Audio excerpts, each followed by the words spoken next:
Two officers were tracking a fleeing suspect, but they were stopped by a woman who appeared out of nowhere. The woman panicked and told the officers that the suspect was at his home. All the officers in the neighborhood began to gather. They rushed to the woman's home. When the officers opened the door, they found a familiar figure. But what the officers didn't expect was, the woman's husband had been killed. The man was soon arrested, but during the arrest, the man acted innocently, seems to have suffered a great injustice. And this case soon alarmed the local police chief, because the man arrested was Nick, a famous writer from England. Now he was accused of 2 murders. The sheriff heard about the case and came to the scene to investigate. The victim's name is Carter. He's a lawyer. The relationship with the suspect is not clear at this time. The broken glass coffee table at the scene showed obvious signs of a struggle. The sheriff was told the cause of the man's death. The man was killed when he hit his head on the coffee table, because the officer found bloodstains on the coffee table. So he decided that this is the cause of death of the deceased. But the careful sergeant did not think so, because the victim's wounds doesn't look like he was hit by the coffee table. Rather, he had been struck with a blunt object, and the sheriff found a very similar heavy object on the shelves.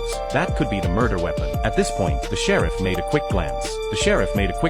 And realized something that the officers hadn't noticed, because the murder weapon was hidden under the table. There were still bloodstains on it. The police chief asked his officers to take it to the laboratory as soon as possible. The papers scattered at the scene made the sergeant realize clearly someone must be looking for something, and the trash cans were empty. It's very likely that something important was cleaned up, but such detail his own officers did not notice at all. The sheriff was speechless. In the trash can outside, they found several burnt and mutilated photos. Who is the person in the photos? It's hard to tell at this point. The sheriff went back to the station and started questioning Nick, who had been captured. Nick told the sheriff that he didn't kill the woman's husband.